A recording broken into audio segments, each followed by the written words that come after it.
regulations for the mandatory display and submission of energy performance certificates for buildings were gazetted by government late last year. So, in essence, owners of non-residential buildings must declare the electricity consumption of their facilities as required by law and display a certificate at the entrance. The South African National Energy Development Institute has been appointed to oversee the submission of these certificates. And joining us now is their senior manager, Barry Bredenkamp. Barry, thanks for joining us. Good morning, Leanne, and good morning to all the viewers. All right, let's just quickly get some clarity. Which buildings in particular do these regulations apply to? So, Leanne, I must just say, energy performance certificates has been a long time in the making in South Africa, many years. And we've come to the point where the regulations were promulgated on the 8th of December. In other countries, they've been doing energy performance certificates for many, many years, from 1990 in some countries in Europe. And they've progressed through the whole building stock right up to residential level.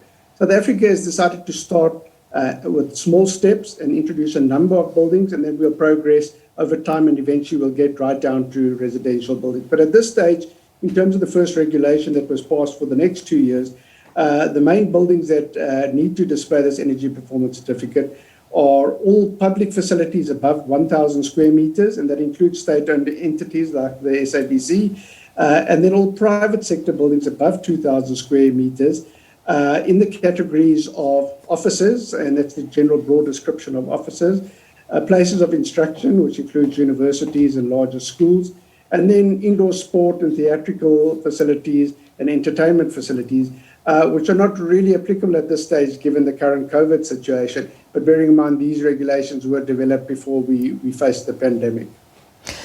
What are the main reasons behind this move by government? I know you're saying that this is common practice in many other parts of the world, but why is government now moving to do this? What are they actually hoping to achieve? The objective is twofold in this particular case. So first of all, you get people will say, well, my building is very energy efficient and I've done everything possible to make my building as efficient as possible. And you get other people that are complaining their bills are too high and the electricity prices are too high and energy prices are too high. But that's just based on a figure, on an electricity bill or an energy bill. The energy performance certificate actually visualizes the total situation in that building. So you can now, once you have a certificate, the certificate ranges from A to G. So it's got a rating from A to G, where A is really, really efficient, G is really inefficient, and D is the midpoint or the benchmark, which is the standard for building regulations in South Africa. So when you see this, it takes a lot of things into consideration. It takes square meterage, it takes population, it takes occupancy, it takes climate, it takes various things into consideration, calculates where you are in terms of the certificate, and you will display the certificate in the front of the building. By looking at that certificate immediately, you'll be able to, without having to do your own analysis, see where you are in the spectrum in terms of energy efficiency. If you're D or below, then you know that you have got a problem and there's lots of opportunities in your building to improve. If you A, B, or C, then you know that you're doing really well, but you can still aspire to improving and being A.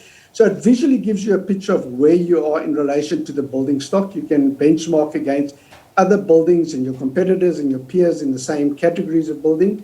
The second thing, it identifies the opportunity where you can improve energy efficiency. So as I said, if you've got a D or lower, then you know that there's a lot of room for improvement in terms of what you can do in your building to eventually become an A-graded building. So that then gives you the opportunity to get someone out. We refer to the companies that do this work as energy service companies, to come out, to look at your air conditioning, your lighting, your water heating, and all other technology, office equipment, and see where there's room for improvement. So it basically visualizes your total energy situation. Yeah. It gives you the opportunity to improve. All right. So just for people that need to do something like this, tell us about the process of actually obtaining a certificate and what owners are required to do. So first of all, the regulations do specify that because you're dealing with quite a bit of data here and you need to do a thorough inspection, you want these certificates to be accurate because there are penalties for non-compliance after 2 years. So you want this to be accurate, and the regulations therefore require that you have a South African National Accreditation System service provider or inspection body, as they call, to actually do the analysis and run the model for you, and then issue the certificate, which they then submit to SANERI together with all the data, that we can build a repository of data and use that for planning purposes. We do realize that to get a SANAS accredited inspection body, that will cost some money. You have to pay these people to come and do the work. But what we're really, really excited about is that these bodies are fairly professional, and they will be able to run computer models and so on. But in order to gather the information, to gather the data, all the reading the map, the building plans, getting the energy bills, getting the energy consumption per square meters, looking at the technology, you're going to need literally thousands and thousands of people to go out and gather that information on a daily basis. And that's where we believe there are going to be numerous amounts of jobs created for, graduates, interns, people that have got a basic understanding of either energy or architecture, and that will be able to gather the information, submit it to a SANAS accredited inspection body, let them do the sanity check and verify the information, run the model, and issue the certificate. So from a job creation point of view, I think this is a phenomenal direction or step in the right direction from government, and we hope to see a huge improvement over the next 2 years. So, I mean, obviously what we're doing now, this interview, is all a part of raising awareness about this. But, since it's being gazetted, how would you say the awareness has been? Have we seen an uptick in people trying to apply for these certificates and try and follow in the right direction? Or obviously you need to do more of these to get the word out there even more? Yes, the response has been phenomenal. We've been able to speak on a couple of TV shows and radio shows. And the response, normally when you have a regulation of this nature where government is actually forcing you to get the certificate, under the current economic and COVID situation, you can expect a bit of backlash. I can categorically say all the inquiries we've had have been extremely positive. People have been waiting for this for a long time, and everyone is on board, the building and property developers, the private sector, in terms of people that provide metering, smart metering to gather the data, people wanting to become SANAS accredited. We had 20 inquiries of people that want to become accredited to do this work in 1 week, the week before last. Universities, we've got a number of universities on board that want to lead by example and show and use students to help do practical learning. The property developers are all on board. So, and we've even getting inquiries from retailers and so on who do not have to do the certificate at this stage.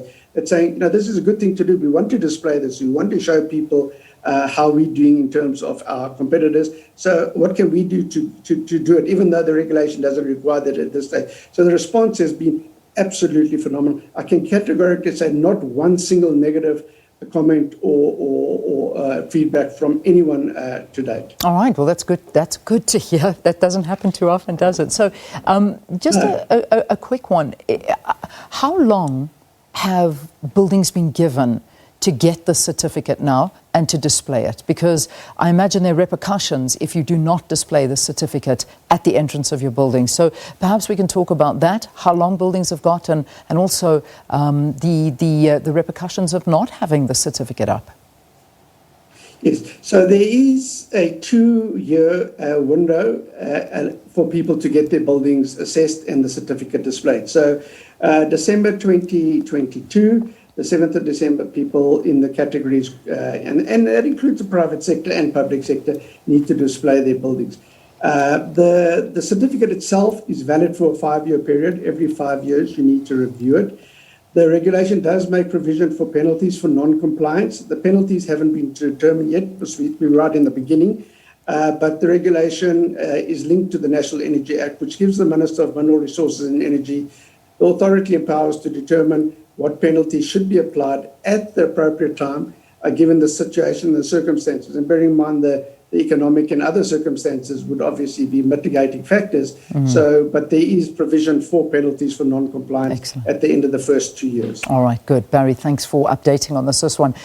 As I let you go, I just want to ask you, and I know it's perhaps not within your domain, but there have been quite a bit of reactions to Eskom when they did they went before NERSA and they spoke basically saying that they have new plans for electricity tariffs, outlining this new price structure and basically looking to penalise South Africans that have got solar panels on their roofs. And I think that this is something that those individuals are not too happy about. Do you have any views on this? I mean, how are people going to be penalised for having solar panels?